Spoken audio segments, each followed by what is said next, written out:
बाहेरच्यांनी अपमान केला आणि आबा म्हणतात तू कशाला गेला? अहो आबा तुमच्या वाणी शिकलेलं नाही. अहो मानपमान करावा लागतो माणसाला. काय म्हणाली सावित्री? अहो मानपमान करावा लागतो माणसाला. तुम्ही 4 बुक शिकला तुम्हाला मानपमान कळतो, पण हा सारा समाज अज्ञानांदारी त्या कितपत पडलेला आहे त्यांना मानपमान कळत नाही. असं डोक्यावर पाणी ओतून हनानो काय होईल असं वाटतं होय. मग काय करावं म्हणते सावित्री? अहो मानपमान करणे इतकं शहाणं करावं म्हणते समजासनी. शिक्षणानं माणसाची मनं नांगरून वगळून काढा. त्याच्यात नव्या विचाराचं बीज करा. भटांचं जगणं नको असेल तर जगाला नवा धर्म दाखवा. काय सांगू मंडळी, हे वादळ प्रपंच क्षणार्धात शांत झालं. त्या रातच्याला आम्ही विचार केला. पुण्यामध्ये बुधवार पेठेत बिनांच्या वाड्यात आम्ही पहिली शाळा काढली. मी अशी शाळेत जायला निघाले. आजीपुरी रस्त्यात चालले. हे रस्त्याच्या दुतर्फा लोक उभी आणि मला म्हणायला लागली धर्मगुडवी बागी ए सावित्री चल माग शिक्षणाचं कुल बंद कर. मी अशी पुढे जायला लागले. एका बाजूने माझ्या आवड शेणाचा गोळा आला. तशीच मी पुढे चालायला लागले. दुसऱ्या बाजूने कोण खडखड पाणी टाकते, कोण चिखल टाकते. तशीच पुढे जायला लागले. एक धोंडा असा भिरभिरत माझ्या अंगावर आला आणि माझ्या कानाला लागला. धोंडा माझ्या जिव्हारी लागला.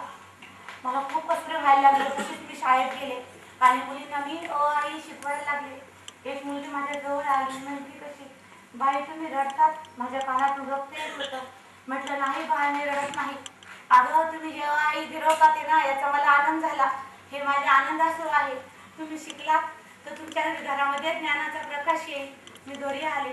मी शेठजींना म्हटलं अहो शेठजी मला लोकांनी त्रास देतात. तर शेठजी मला म्हटले अगं सावित्री हा समाज झोपी गेलेला आहे, याला जागं करायचंय तेव्हा हे होणारच. तू 2 पात्र घेऊन जायचा. मी 2 पात्र घेऊन जायचे. आज आम्ही शिक्षणाचं काम चालू ठेवलं. हळूहळू गरज कमी होत होता. आम्ही आमचं काम चालू ठेवलं. आम्ही अनेक शाळा काढल्या. आमचं शिक्षणाचं काम चालू ठेवलं. एवढे करून आम्ही थांबलो नाही. शाळेची तपासणी झाली. शाळेला चांगला शेडा भेटला. आम्ही दलितांसाठी शाळा काढली. महार मान घेट सांबार कुंभार यांची उघडी नाडी मुलं मी हाताने नको घातली. दलितांसाठी शाळा काढली. दुसऱ्या बाजूला समाजाची अनेक रूढी आणि परंपरा अनेक रूढी आणि परंपरा होत्या. अगदी लहान लहान मुलींची म्हातारा माणसाबरोबर लग्न लावली जायची आणि तो म्हातारा मेल्यानंतर त्या मुलीचं केश ओपन केलं जायचं. शेठजींनी हे पाहिलं. मला म्हणतात अगं सावित्री नवरा मिलेली मुलगी आधीच अर्ध मिली झाली आहे आणि तिचं केश ओपन करून या दणकं बडकं करून टाकतात की बट काहीतरी केलं पाहिजे. मी विचार केला. पुण्याला आणि मुंबईला भाव्यांच्या सभा घेतल्या आणि माझ्या भाई बांधवांनी मी आव्हान केलं त्या बांधवांनो या भगिनीचं मला दंडवत. बाई माणसाचं रूप केसानं खुलून दिसतं. या नवरा मिलेल्या मुलीचे केश ओपन तुम्ही करू नका. माझ्या बांधवांनो तुम्हाला आव्हान आहे. तुम्ही कुठल्याही विषयाच्या डोक्यावर बसा चालू नका. आणि काय सांगू न्हावी बांधवांनी माझी विनंती मानली आणि विद्रोहाच्या डोक्यावर बसरा चालवणार नाही असं मान्य केलं. केश ओपनाची व्हायचा बंद झाली. पण प्रश्न सुटत नव्हते. समाजामध्ये अनेक दुष्ण होते. या विधवा घरात राहायच्या. यांच्यावर बलात्कार व्हायचे, यांच्यावर अन्याय व्हायचे. अशीच एक काशी नावाची विधवा. तिला दिवस गेलेले. ती जीव द्यायला जा ना. शेठजीने तिला बघितलं पुलावरून. तिला वाचवलं. ती रडायला लागली. बाबा मला का वाचवलं? बाळ काय झालं तुला? अहो आबा मी एक विधवा आहे ब्राह्मण आणि मला दिवस गेले आहेत. मला आता मरण्याशिवाय पर्याय नाही. नाही बाळ नाही तू घरी चल. यांनी तिला घरी आणलं. मला तिची करून कहाणी सांगितली आणि त्या रातच्याला आम्ही विचार केला आणि पुण्यामध्ये बालहत्या प्रतिबंध गृहाची सुरुवात केली. अख्ख्या पुण्यात आम्ही बोर्ड लावले. पुन्हा विक्रेतं चुकून वाकडं पाऊल पडलं असेल तर तिने ज्योतिबांच्या बालहत्या प्रतिबंध गृहात यावं आणि बाळात होऊन जावं. बाळ आणि बाळांचं नाव गुपित राखलं जाईल. अख्ख्या समाजातील विरोध झाला. ज्योती घर बुडवायला निघाला. सावित्री घर बुडवायला निघाली आणि आमच्या घरी काही लोक गेले आणि माझ्या सासऱ्यांना त्यांनी सांगितलं आणि माझे सासरे आम्ही घरी गेलो तो म्हणतात कसं अगं ज्योतिबा अरे ज्योतिबा सावित्री अरे तुम्ही अख्खं पुणे पेटवून आलं की काय झालं आबा? अरे तुम्ही अख्खं पुणे पेटवून आलं. समजी लोक घरी आली होती आणि म्हणतात ज्योतीने धर्म बुडवला, सावित्रीने धर्म बुडवला. मग आबा हे बघ आबा ज्योती तुला घरात राहायचं असतं तर तू शिक्षण बंद नाही तर तुला घरात राहा मोकळं. आम्ही घर सोडलं आणि समाज सुधारण्यासाठी घर सोडणारं दोघं जण नवरा बायको होतो. असं आमचं काम चालू होतं. सार्वजनिक सत्यधर्माचं काम चालू होतं. दुष्काळ पडला. दुष्काळात आम्ही अन्नछत्र चालू केलं. हे सगळं करत असताना आमच्या शेठजींनी सार्वजनिक सत्यधर्म नावाचं पुस्तक लिहायला घेतलं. पण शेठजींना अर्धांगवायचा झटका आला. त्यांची उजवी बाजू लुळी पडली आणि त्यांना दवाखाने चालू झाला. ते आमचं नाव ठेवून होते. एक दिवस मला म्हणतात कसं सावित्री माझ्या डाव्या हातात पेन दे. मी म्हटलं कशाला?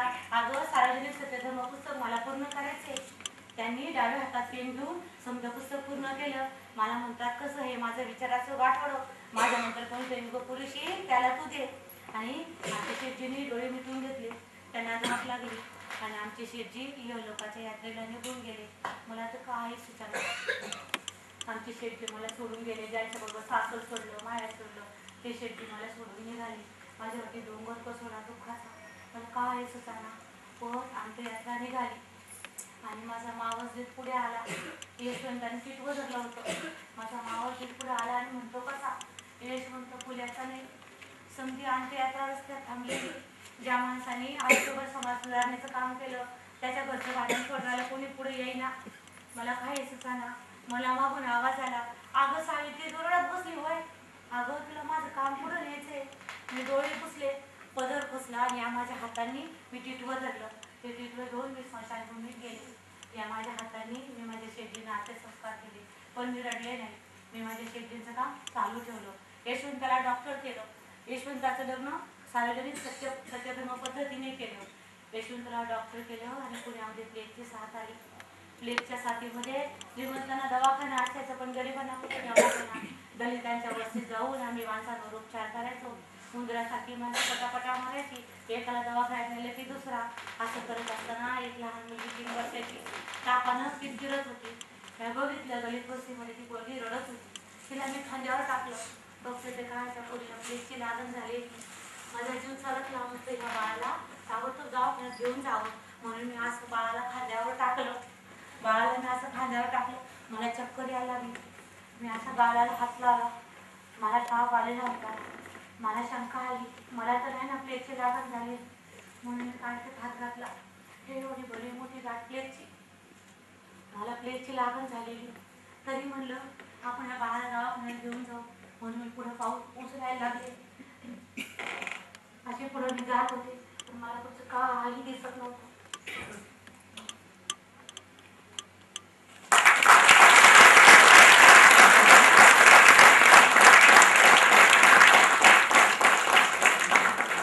सावित्रीबाई फुले यांची पुण्यतिथी आहे आणि अगदी कमी वेळामध्ये आपल्याला ते थोडक्यात सावित्रीबाईंची ओळख करून दिली.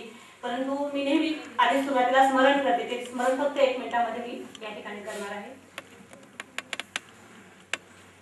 पहिली माझी ओवी ग सावित्रीच्या बुद्धीला, स्त्रियांच्या शिक्षणाचा पाया त्यांनी घातला. अशिक्षित अडाणी तू पती फाशी शिकली, मुलींसाठी पहिली शाळा त्यांनी हो काढली. दुसरी माझी ओवी ग तुझ्या ग धैर्याला, दगड गोटे खाऊनी चालविली तू शाळा. घराबाहेर काढले गुंडांनी अडवले, धीराने तोंड दिले सगळ्या ग त्रासाला. तिसरी माझी ओवी ग तुझ्या मोठ्या मनाला, फसलेल्या विधवेचा सांभाळ तू केला.